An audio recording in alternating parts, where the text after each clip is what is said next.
All right, ladies and gentlemen, I am back at playing Marvel Strike Force. We've been back now for a couple weeks, taking a long few months off hiatus, and you're probably coming back into Marvel Strike Force as well, and you're trying to make sense of it all. Reading all the kits, you're trying to figure out what should I be invested into, what should I not invest into. Is this team or these characters still good? Well, we're going to be talking about what you should do when you are just coming back to Marvel Strike Force, whether or not it's been a month, 2 months, a year, 6 months, whatever the case is. We're going to be going through that here in today's video. And because, as usual, when we did this the last time, we got to bring my guy back here who always has some great information to share here. My guy, Dorky Dad, what is going on with you? What's up, man? Welcome back to the game. A lot of people be coming back these times. I know. I mean, that's a good thing, though, right? I mean, that should be, that's a good indicator. Well, I don't know, because it hurts every time you leave. That's true, especially when you come back, man, and you're just sitting here like, bro, these kits, they're paragraphs still. Now they become essays. They're soliloquies now. So now you're trying to figure out the kits. And then on top of that, you're trying to also now figure out the characters, too, that you should be invested into. So that's what we're going to be talking about. Now, in your personal opinion, especially when coming back to the game here, what should be probably a primary focus here for the players? All right, so we are getting this new raid called Chaotic Storm, and that's going to be replacing all raid tiers. So as a player coming back, you really just need to get into the new raid teams ASAP. Your Night Stalkers, your Orcus, the new Vigilante team coming out, whatever's going to replace Hive Mind, whatever's going to replace Extreme. They're going to have insane value at the gate, and you need to be focusing them hard. And then Arena, it's always raid and Arena, right? It's always the way it goes. Arena's in a huge state of flux right now, so you're kind of you're kind of in a waiting game till you get null, essentially. Yeah, that was a question that I was going to have for you, because I realized, like, me coming back to the game right now, this is a really important character right, so you talk about Null, right, which is a character that I just got. I'm going to be real with you, bro. I cannot invest into Null whatsoever. He's still currently at level 1 on my roster right now. There's too many other things to invest into, but a character like me, for my, like, Odin, right, because we're thinking about Arena, because you mentioned Arena just a second ago. Bro, I don't even have Odin either, right? So, like, really, if you're in this position right now, you're coming back, you may not have Odin, maybe you get Null. Like, should you really try to go hard in Arena, or kind of just do what you can do if you just got, like, Annihilator's team, right? Like, is that what should you do there? Well, you came back at the best time, actually, because you don't have Odin, but Null was a hard reset on Arena. Like, if you invest in Null, you can actually craft a team around him with, like, Gore, Gladiator, Mephisto, and all of a sudden you're right back in the meta, which is kind of crazy, but really awesome for returning players. Like, he's a centerpiece, and Battle World isn't too hard. If you're a newer player coming up, obviously you got to get in the right alliance. You can do difficulty 5, but after 2 Battle World runs, you have him, and you're kind of good for Arena. Yeah, I was thinking, I saw a couple of videos that you guys did here, and it looks like, but he's stopping Mephisto from becoming empowered, not able to, he's still taking his 2 turns, but, that empower, that it's negating that. So it kind of gives you a little bit of a leg up here and some turn order as well as you go throughout the matchup. Yeah, it's negating all those positive effects and negative effects Mephisto throws out when he does his empowered attack, which is just absolutely game changing. And then he's also doing battlefield removal for your side as well, or for the enemy side rather. So he's affecting a lot of things. He does a lot of damage, and he kind of just activates Gore to do a lot of cool stuff too. Okay. All right, so that's Arena if you get Null, but if you don't get Null, all right, so that's the question too, right? If you're just coming back and you don't have Null, you don't have Odin, maybe you're getting close to Odin, maybe you do unlock him. I mean, what's really kind of your advice there? I guess you should still try, but just understand you're probably going to be out of the top 100 for a little while. Yeah. Odin's not helping you break through these new Null teams, but he's still an amazing character. He still will be on your final Arena team with Null, most likely. Yeah. And you want him for all the modes, right? Any mode you could use Odin in becomes a mode that you do use Odin in. Yeah. So I would strongly suggest going for him. And he's really fun. Yeah, you still go for Odin. Okay. All right. And then this is where the way I kind of map things out here. So yeah, you got your raid teams, you know what those are. your Night Stalkers, your Hive, your whatever. You know what those teams are, Vigilante that's coming. But then it's really about investing on the margins, as I would say, right? Because you have these two other game modes. There is Alliance War, and then there's Cosmic Crucible. I personally kind of find that Cosmic Crucible is sort of in the same boat as sort of Arena. Oh, yeah, even in a lot of ways, actually, I kind of find that it may be easier for you to invest into Alliance War than it is to do something like Cosmic Crucible. Like, what are your thoughts on those two particular game modes, and sort of like what is the psychology behind, investing into those game modes there? That's actually a super interesting take on things. I never thought about it, because Cosmic Crucible is definitely dictated by, do you have Null? Do you have Odin? Yep. Do you have Mephisto? And then War, you can kind of get by like, okay, Starjammers is to Crucible what Liberty is to War, but because there's my whole alliance I can lean on for War, I could build Liberty and actually help my alliance win wars. If I just build Starjammers and I don't have Odin and I don't have Null, I'm going to struggle heavily in Crucible. So it's actually a really interesting take there. Yeah, I feel like this is my thought on it, right? You have the Liberty team where they're essentially a Swiss Army knife in Alliance War. They can beat multiple teams. And then, of course, you have that with these new teams that they're gonna constantly try to force you to build these, right? They're gonna make right now the tower, right? Killing it. Like, you have to use Liberty on those last few nodes in order for you to be able to do anything. Starjammers at some point in time, they're forcing you to use them in Cosmic Crucible to get extra points for certain things, but it's not a force per se as much as it is with Killing, where if you want to get those high milestones, you kind of really have no other choice. But really, I guess from the perspective that I look at it from is like, Liberty helps your alliance more. If you're an alliance player, if you care about your alliance, then Liberty would help you more. If you're looking for the individual milestones, then Starjammers would be a good team to invest into. But if you're an alliance that cares about War, then you may want to look into Liberty just because they can beat so many teams. And then you can kind of trickle in your War teams based on what you've already invested into raids and invested into Arena. Yeah, that's actually a really interesting way to look at it, especially when you brought up like, hey, Liberty's needed for Kill and Tower. Yeah, Starjammers needed for these kind of solo events right now. But is that the same sort of value you're getting from those Kiln rewards? And I would argue Kiln rewards a little bit more.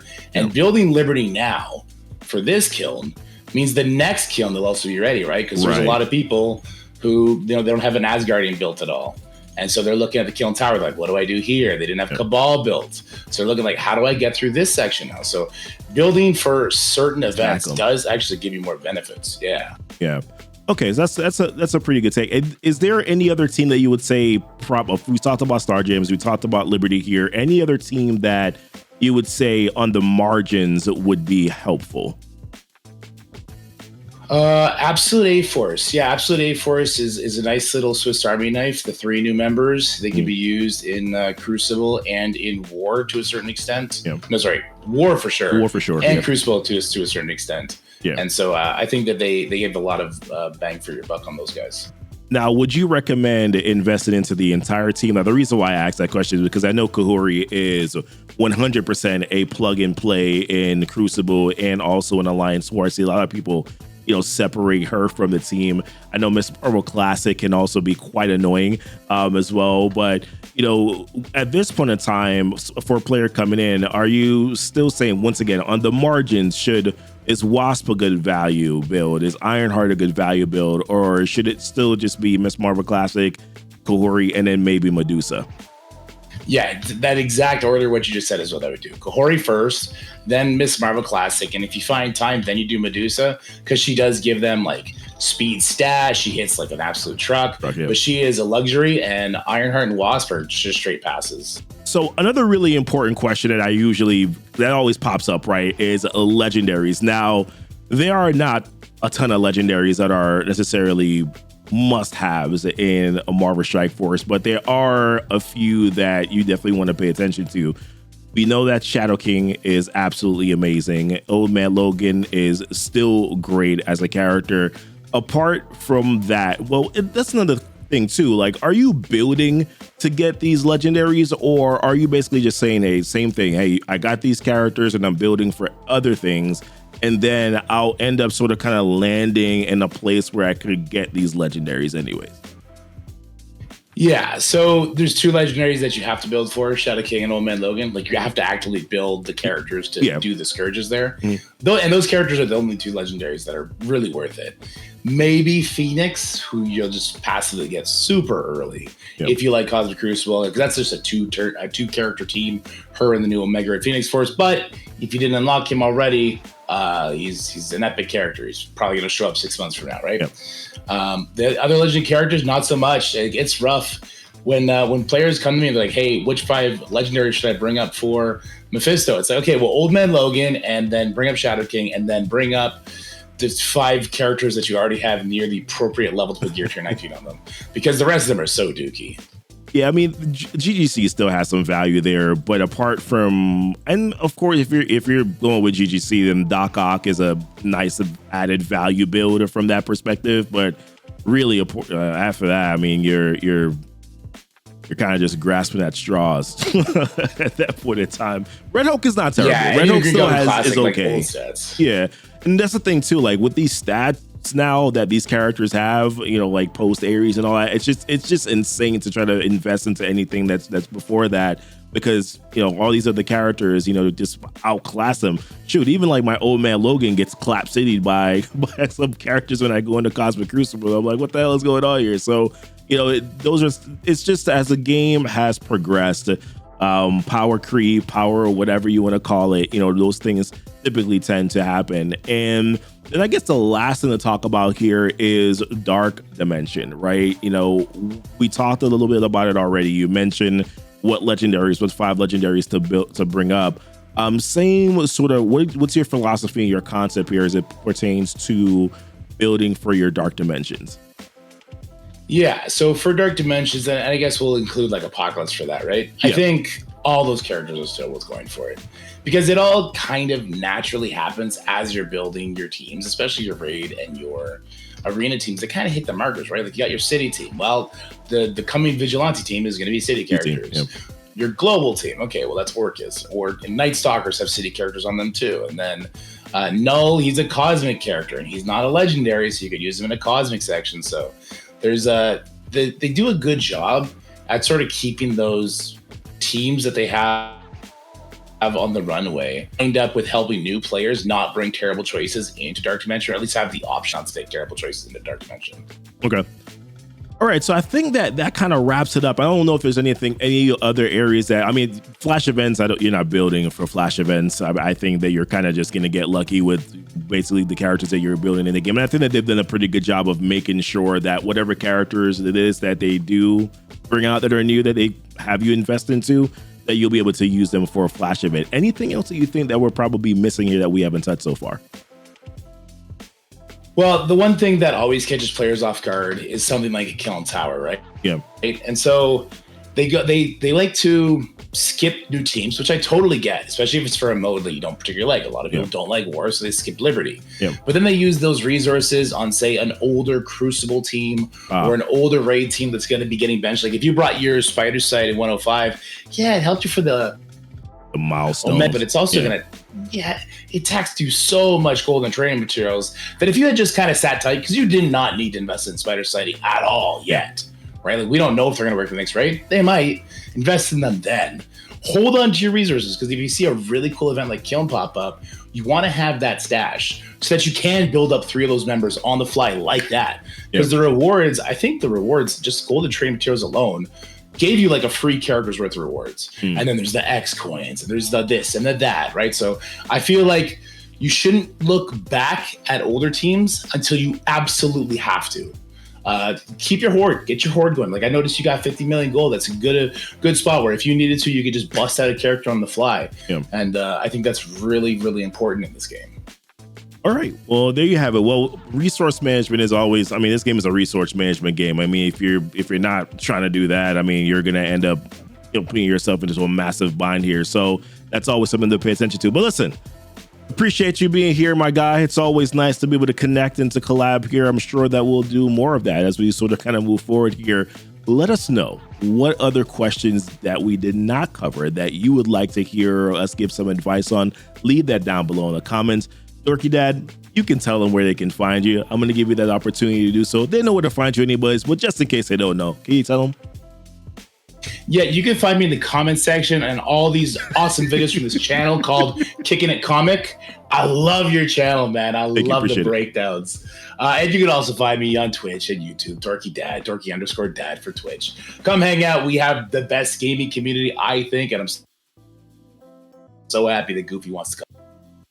Yeah, definitely. Well, listen, appreciate you guys watching. Thank you so much. And as always, y'all be blessed.